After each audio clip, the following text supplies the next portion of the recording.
Welcome back to Casablanca. In this episode, I am covering the Psycho sequels. This is episode 60, which is a 10th episode.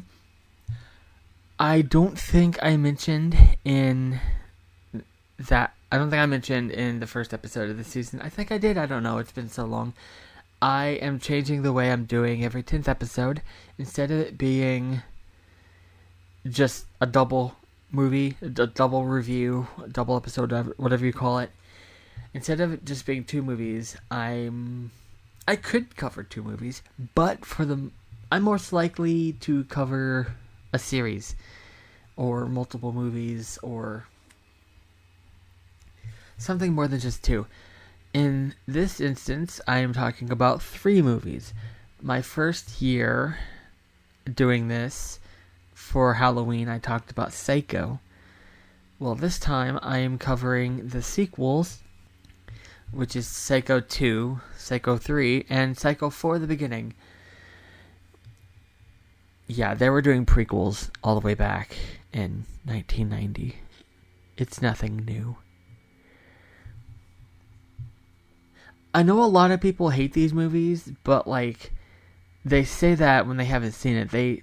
I've literally had people say, I am never going to watch those. There's no possible way they could ever be any good.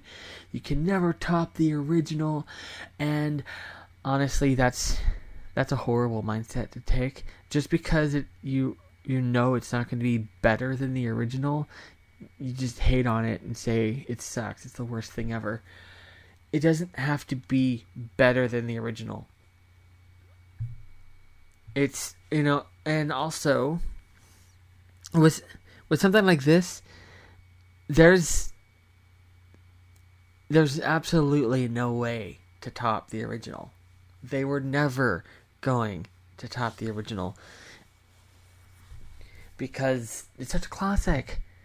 What they did instead with Psycho 2 was make a really good movie. And so I always say, stuff like this, don't try to compare. It's not going to top the original. Don't try to think like that. Don't think like that. Psycho 2 is a really good movie, and I recommend it to everybody, and everyone says no. I've had a few people that have said they've seen it and they liked it. Here's the thing I noticed. The people who I've talked to who have seen it really liked it. So, yeah. So, Psycho 2 came out in 1983, and it was directed by Richard Franklin. It was written by Tom Holland, not that Tom Holland, and starring Anthony Perkins, Vera Miles, and Meg Tilly. Anthony Perkins, of course, reprises his role as Norman Bates from the original movie 20 years prior. 23 years prior. And Vera Miles also reprises her role as Lila Loomis. She got married to Sam, but Sam passed away between films, though the actor did not. In fact, John Gavin, who played Sam Loomis, he didn't pass away till 2018. So, he could have reprised his role. I don't know why he didn't.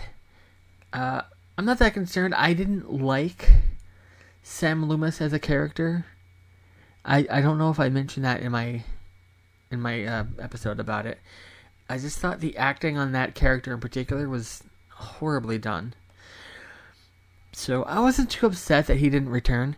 Vera Miles is still alive at 95. So yeah, she could still act, I think, if she wanted to.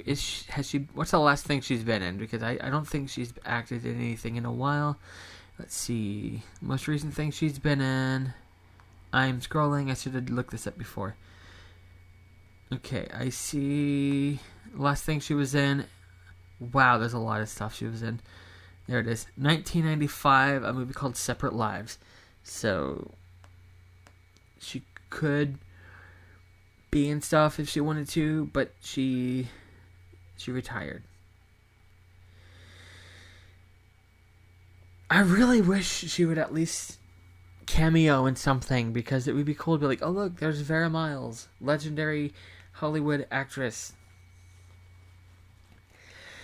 And speaking of her being legendary, she like you just witnessed with me scrolling through all of her movie credits, she was in a lot of stuff, including a ton of TV, a ton of movies, and the only one I really know is Psycho. She was in so many things, but I couldn't tell you any of them. Anthony Perkins, on the other hand, I got 3 listed here. He was in Orient on the Murder Express. No. Murder on the Orient Express. The old one, not the newer one. He was in Les Miserables, not the new one. And The Black Hole, not the newer one. All his movies got remakes.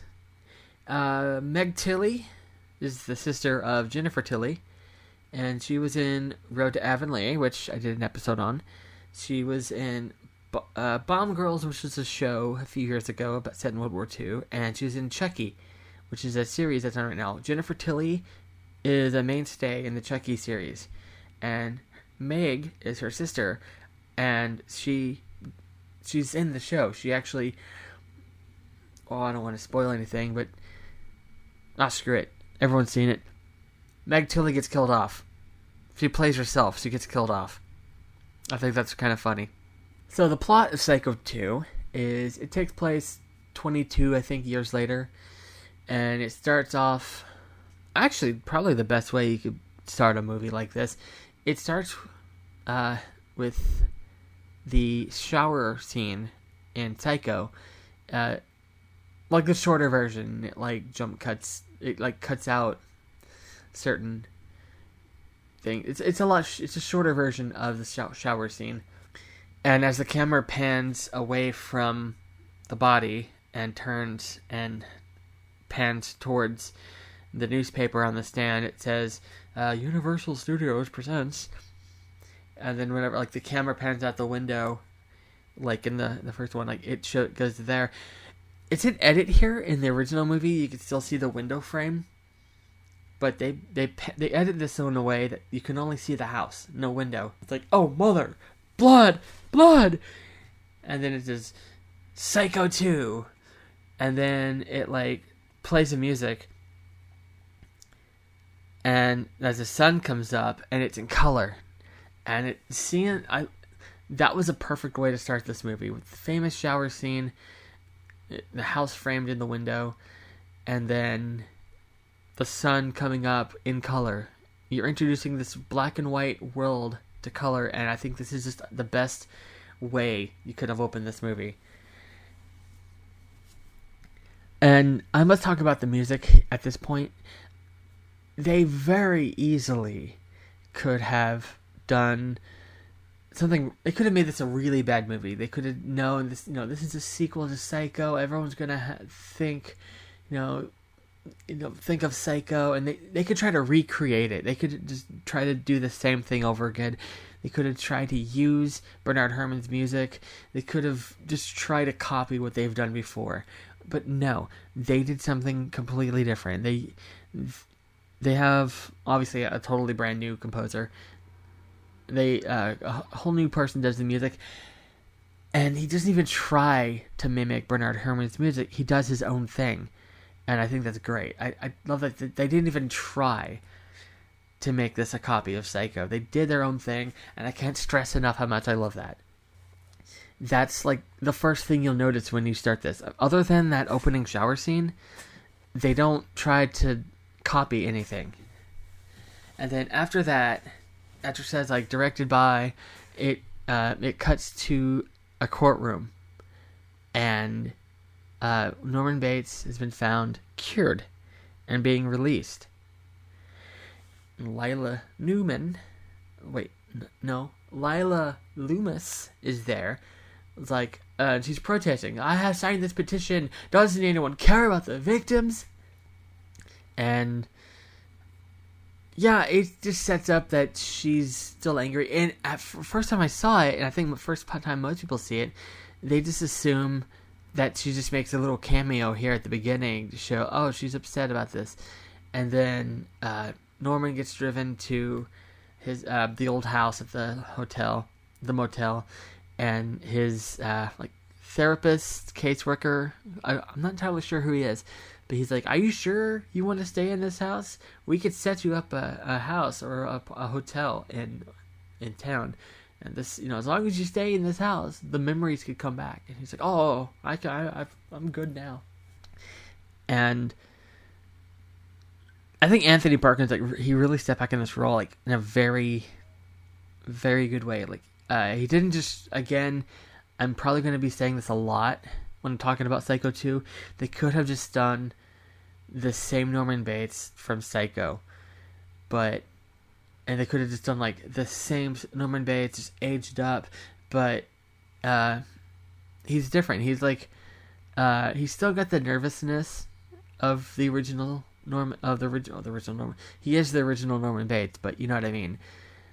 They didn't just, because 22 years have gone by, and he's been in an asylum or in prison, or I think he's been in a hospital all this time. I don't remember. So after all of that, he's not going to be the exact same kid we saw in the first movie. And so he has a completely new set of mannerisms and all that. And it was funny because I've seen these movies 100 times, and I know it's the same actor playing the same role, but it's 20 something years later, I still can't see it. In a good way though. He doesn't look exactly like Norman from the first movie, just with gray hair or something. He actually looks and sounds different because, again, he's older. And I'm trying not to continue to say they do their own thing, it's different, it's not the same, it's totally different, because I could say that about every single thing in this movie. Even the angles of the house, you see angles of the house, it's just weird, top down, looking down, and it's, I don't know, every time I see it, it's oh, that is such a cool angle of the house, the famous house we all know, the Psycho house, which ironically is the name of one of the books. Oh, speaking of which, I should probably bring up the books. As you may or may not know, Psycho is based on a book by Robert Bloch. And when the book came out, Alfred Hitchcock, he found it. I think it was either before it was released or immediately after. And he loved it so much, he wanted to make it into a movie, but he didn't want the ending spoiled, so he either bought up all the books or had it talk to the publisher. I was hey, stop this book until I make the movie. I don't remember exactly what happened, but he got a hold of the book. I was this would be my next project.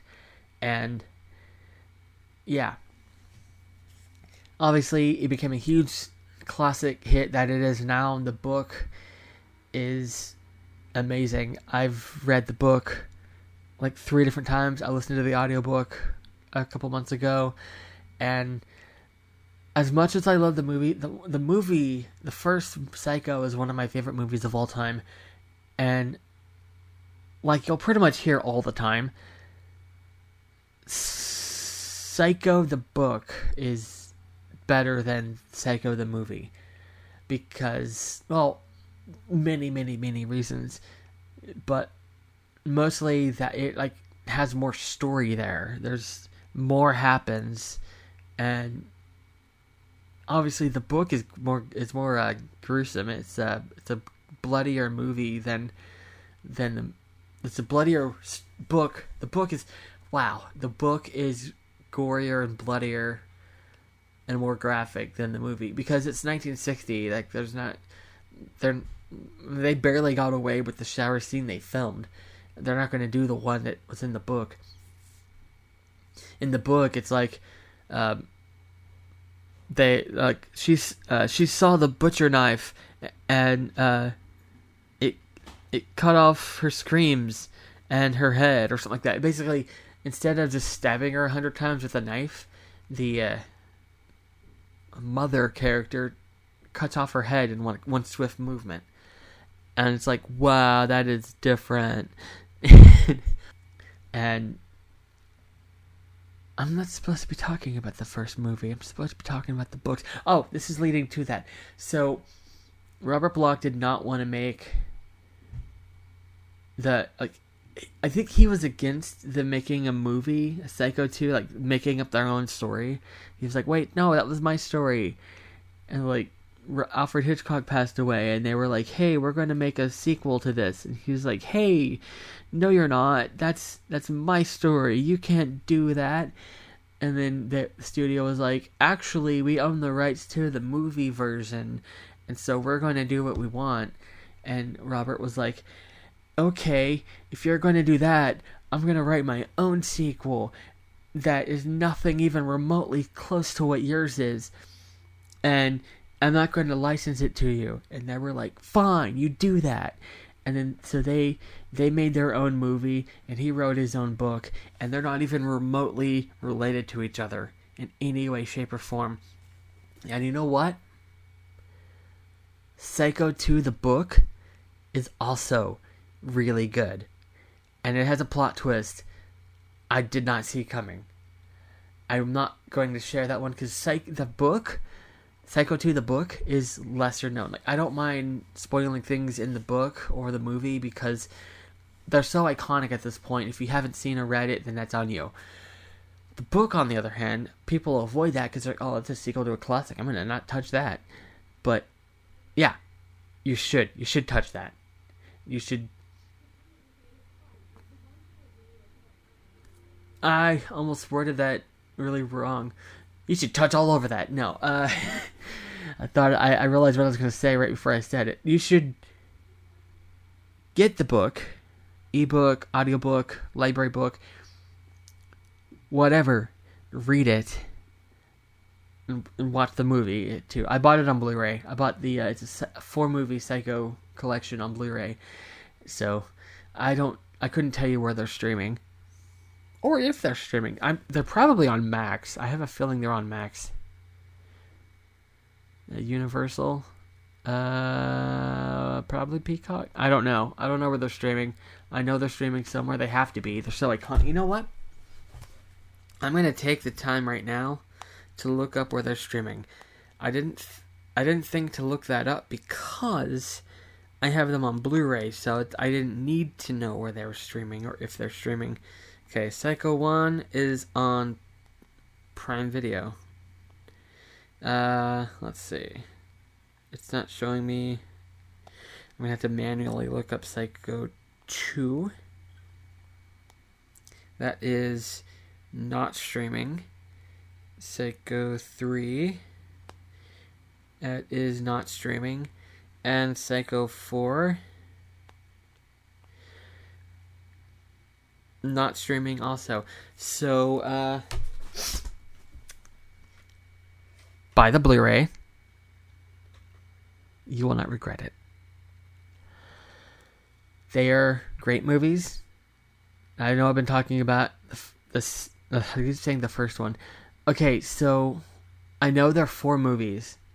They are 4 movies. But the way I see them, the way, like in my head, the way I envision them is there's Psycho, this massive entity over here on its own, and then you got this trilogy over here that's separate from the big giant over here. You got this trilogy next to it, and it's one continuing story, kind of. I'll get to that in a minute, but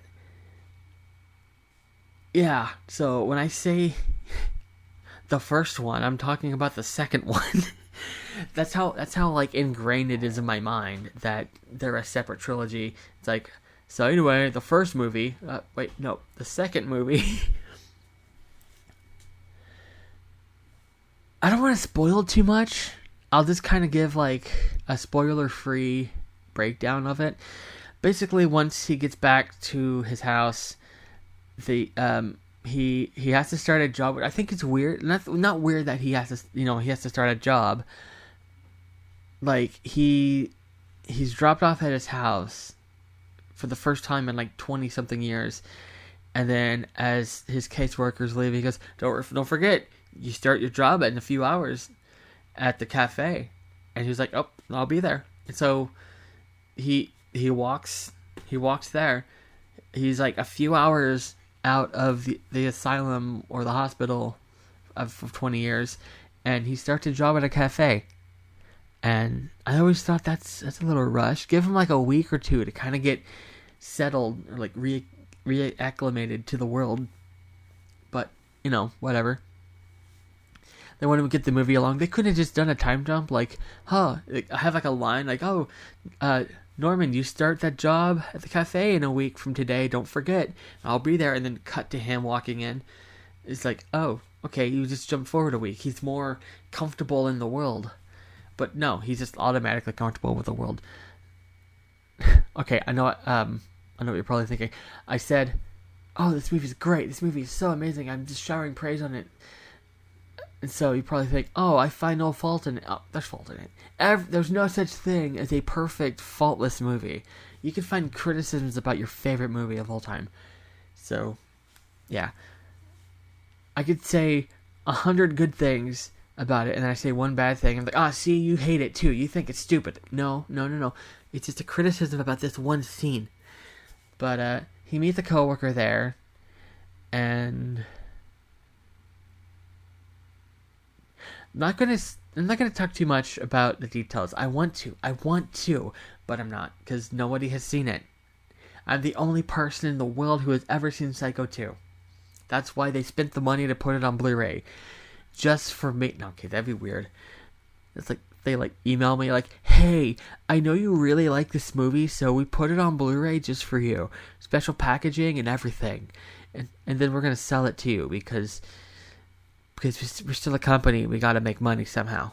These were expensive to put together, even though it was only $30 for the collection. That would be kind of weird.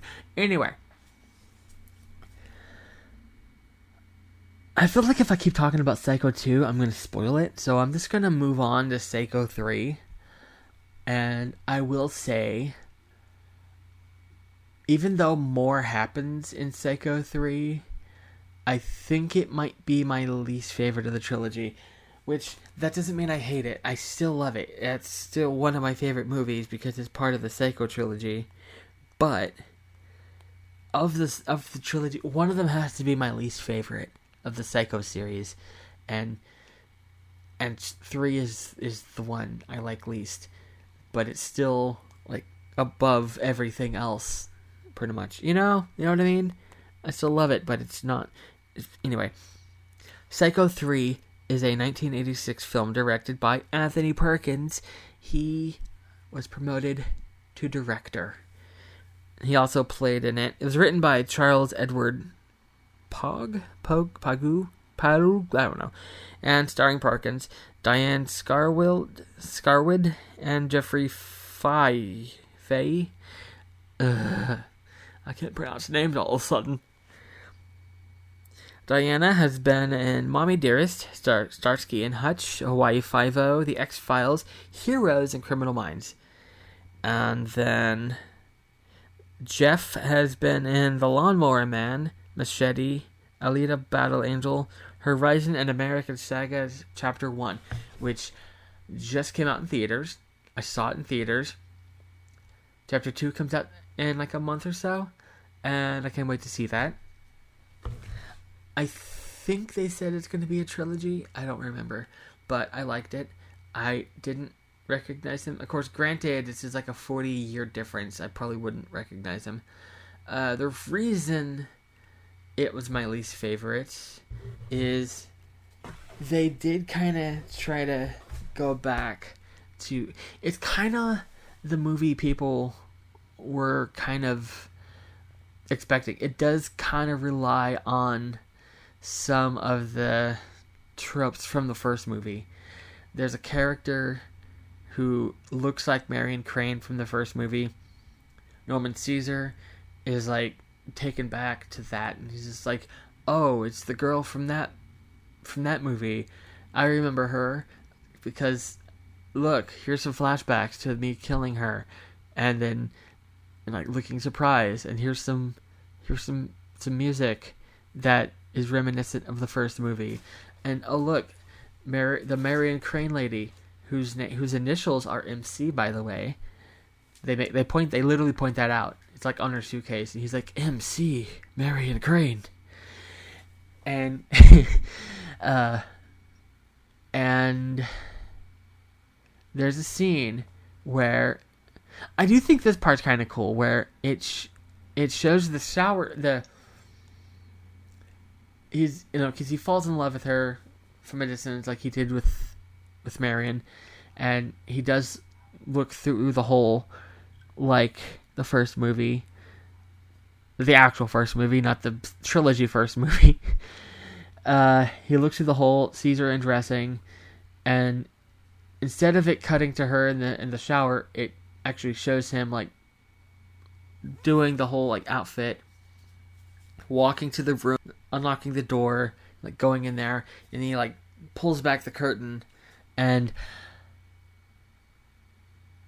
I'm not going to spoil anything, but I do think that scene's kind of cool. It's kind of a twist on a classic scene, but it does still rely a little too much on the first movie. Like, there's lines that he says, like he once again says, we all go a little mad sometimes, and stuff like that. He just says, there's like big lines from the first movie he just says. It's like, you didn't say that at all in the last movie, and now here you are saying them here.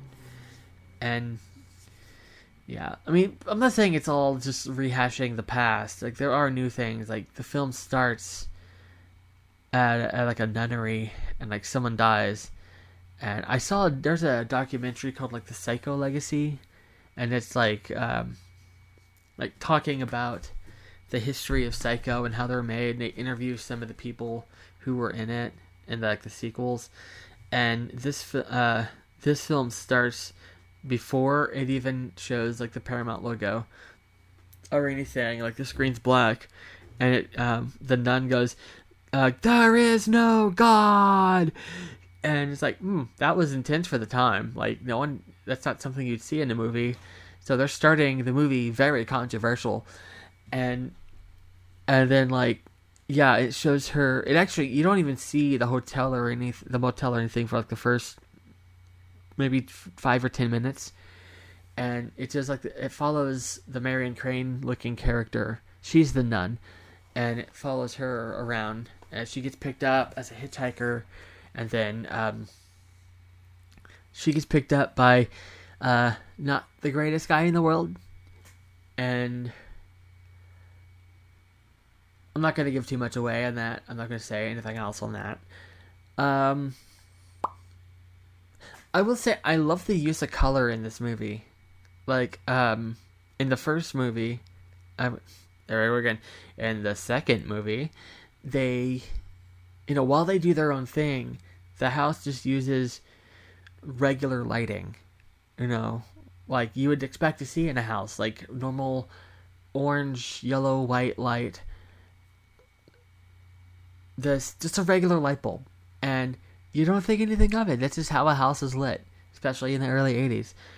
But in this one, in Psycho 3, things are, they have colored lights in there. Like, there's red lights, there's green lights, and there's like I don't understand why he would put those bulbs in, but it does give the film its own unique look. Like, there's like the use of color in this film. Like, they have colored lights, like in the parlor, in the back, in the office, the motel.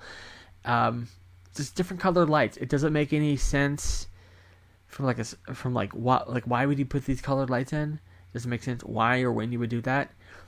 But it does make the film look a little unique, and I like it. Right, I'm going to move on to Psycho 4, the beginning. It is a 1990 film directed by Mick Garris. They didn't give it to Perkins again. Did they not like it either?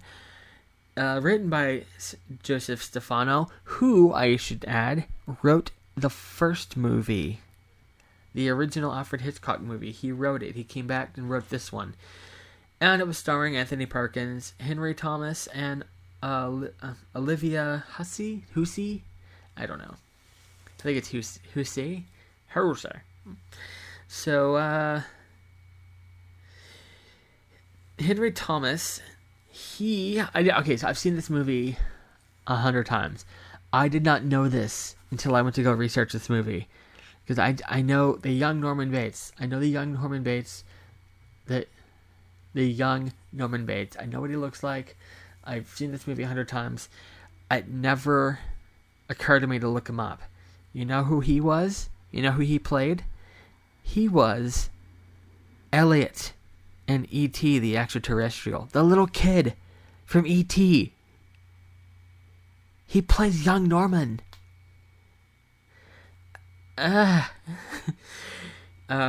He was also in Fire in the Sky, which is that UFO movie, which I might cover that someday. It's a really good movie. I like it. He was in Gangs of New York, Dear John, and Doctor Sleep, which I believe is that new movie. It's a sequel to The Shining by Stephen King. And Olivia, she was in Death on the Nile. Not the new one. The new one is a direct sequel to Orient on the Murder. Why do I keep saying that? And I don't know if this one that she was in was the sequel to the one Anthony Perkins was in. If so, it's kind of a coincidence. But she was also in Murder, She Wrote. She was in It. She was in Lonesome Dove and Boy Meets World. So she was in a lot of things. Now, this one, it is a good one. I like how it tells two different narratives. There's the present day one, and then the young Norman one. And I love the way they did this. The way that they told the story is, I wouldn't be considered unique today, but I think it was unique for its time. I don't know if it was the first movie to ever do this. It's kind of the Joe Dirt route. I've seen people, when I tell people about it, they're like, oh, so it's like Joe Dirt. I'm like, not really, because he's on the phone instead of in person. But yeah, he does tell his life story over the radio. The film starts with, I forgot her name in the movie, but she's played by an actual DJ. And she's like, has, the theme of the episode is like kids who kill their mothers or something like that. And then like the first guest that they show, he's just like really sick and just kind of happy. They're like, oh yeah, I killed her. I hated her. And the grandfather was there, and she's like, so you're his grandfather, his maternal grandfather. That means he killed your daughter. Does that not bother you? And then the grandfather's like, my daughter was a stone cold B-word. And he's like, I stand by my grandson, and I'm proud of him, and I don't... yeah. And I was like, okay, well, you do you.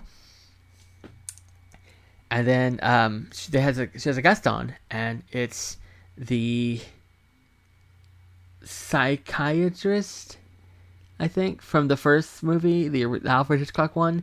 The one from the end, who was like... who explained the back and forth between the mother. It's like... Norman would get these charges, and then the mother would come out and kill the girl. That guy from the end of the first movie, he's here as like the guest speaker on the show, and he talks about how he once did a case. He basically describes the first movie like, I once had a case where this kid killed his mother, regretted it, so he erased it from his mind, and he would dress up to pretend to be her, and then kill people as her, and then blame the mother. And then they get a call, and it's Norman. And this is where I'm going to say that, like I said, Joseph Stefano wrote this one. You're not really going to see any reference to Psycho 2 and 3. The way he wrote it was as a direct sequel to the original movie. He pretended like Psycho 2 and 3 never happened, which I think's kind of cool, actually, the way that he can do that. I think he said he didn't like the sequels, which, fair. I mean, he's one of the few people I can say that, he has the right to say that because he wrote the first one. And I don't know if it was like a jealousy thing, like I didn't write those, or like he legitimately was like, okay, that was bad writing. I don't know his mindset, but him saying he doesn't like it, that's fair. So when he wrote the screenplay for this, he wrote it as a sequel to the first one that he wrote. And it works as a sequel to Psycho 3, and it works as a sequel to Psycho. So, either way.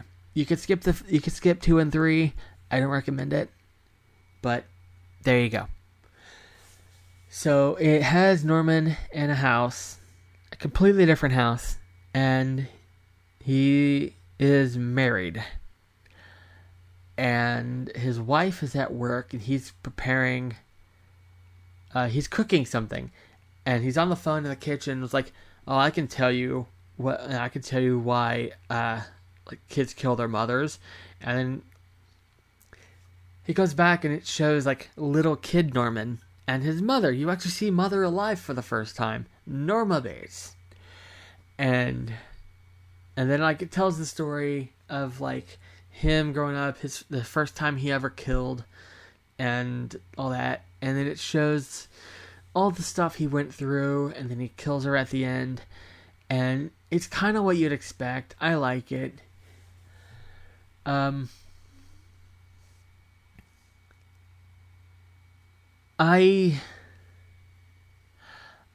I said, I really do like this movie, but I think that this movie is now obsolete due to the existence of Bates Motel, which I will not spend too much time on in this episode.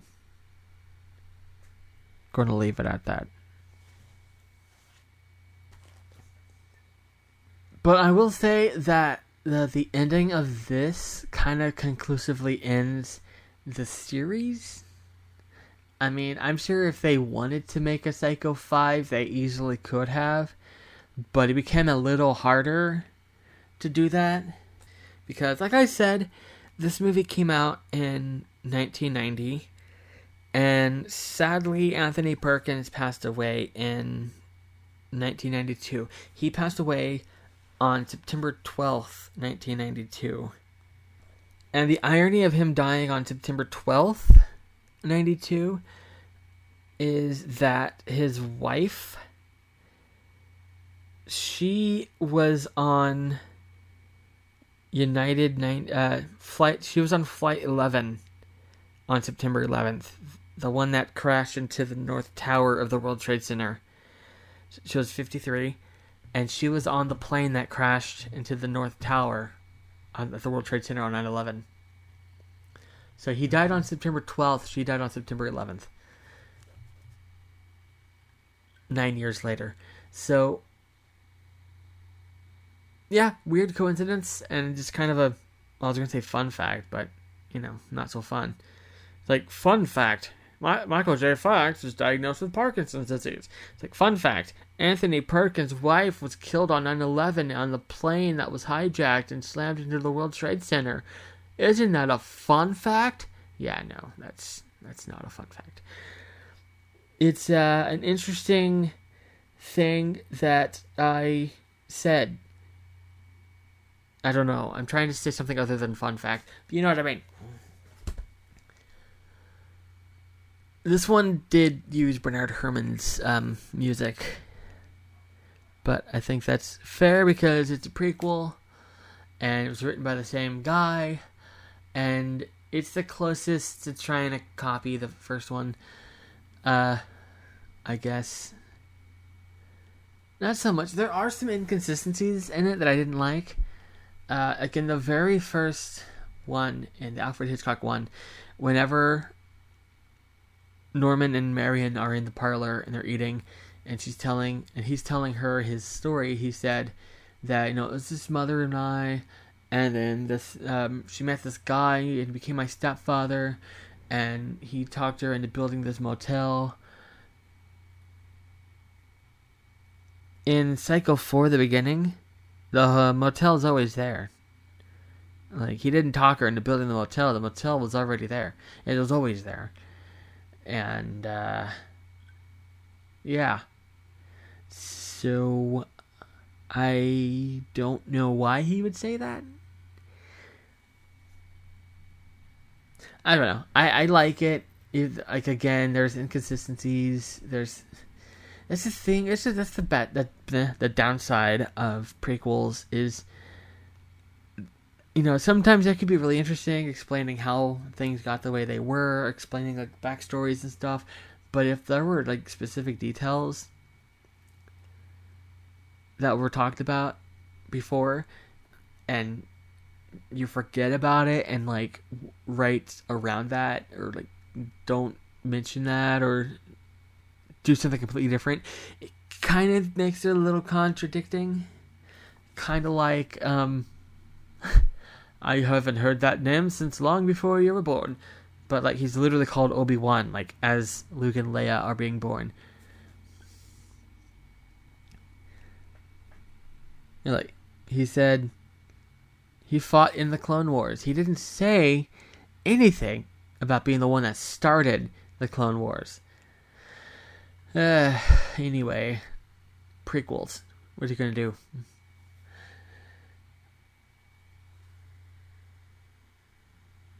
But yeah, those are the Psycho sequels.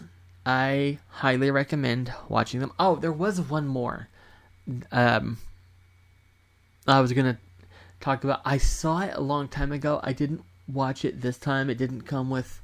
I saw a collection of the Psycho series that had 6 movies included, but it was only on DVD and I wanted the Blu-ray. There is the 1998 Psycho shot-for-shot remake, and it's not very good. I've seen it. I could rant about that. Okay. You think I'm joking. I was talking about it with a friend, and at first I was like, oh yeah, I don't like they did this, I don't like they did that, they did this wrong. They're trying to do shot-for-shot, but they changed Norman's character, they did this and this and this. But then, like, within a few minutes, I legit got angry. And I was like, and then they also, why would they do this? And they're like, okay, dude, chill. It's just a movie. I'm like, no, it's a classic. And I was like, yeah, so the least I talk about that, probably the better. And then the other one I want to talk about that I think I actually might be the only person who's seen it. I think in the early 2000s, not 2000s, late 80s, very different time period. In the late 80s, I think between Psycho 2 and 3, or Psycho 3 and 4, they were going to do a Psycho-based series on TV called Bates Motel. And I seen it once. They shot like the pilot and the first few episodes, but it didn't get picked up, so they combined it into like a TV movie, and it's bad quality, bad acting, kind of a weird story, because it wasn't meant to be a movie. It was a few episodes, so the story just kind of gets cut off. It's not meant to wrap up in an hour and a half or however long it was, so like it's just kind of this anomaly in the void. And I still recommend watching it at least once, just for how different it is. The premise is this guy was friends with Norman Bates in prison, and then Norman passes away, and he leaves a will, and he wills the motel and the house to this guy, and then he gets released from prison, because like he's cured or whatever, and so he doesn't have anywhere to go except this motel and this house. And so he goes there and he reopens the motel, he lives in the house, and like he builds like this third structure like off to the side of the parking lot. And it was I don't remember too much, but I remember thinking this is so weird. And then like there's different guests that come in, and like the guests are meant to be weird, and there's like the house is haunted, and I saw it like 10 years ago, so like I'm going off of what I remember from it. And I could see why it wasn't picked up, but like, you know how they always say, like, you know, a lot of shows, like the first season's kind of limping along because they haven't figured out yet what they want to do. And by season 2, they have all the kinks worked out, and like the characters are more developed, and they have like a more coherent story. And so I think I think they had an idea. It was an interesting idea. And if they had just let it run its course, I think they could have actually developed something really interesting with it. But they were like, oh, this isn't working, so we're just going to pull the plug. So, yeah, when they announced Bates Motel, the A&E series, I thought it was just going to be this. I was like, oh, they're bringing that back. But no, that's completely different. It's a modern prequel to Psycho. And when I first heard about it, I'm not going to talk anything about it. I'm not going to talk about that show. Nope. I don't want to talk about it. I will, in fact, I'll end this episode here because this is already a long episode. Oh yeah, it's the 10th episode, so it doesn't have to be under 20 minutes. But yeah, I'm just gonna end it here anyway. And cut.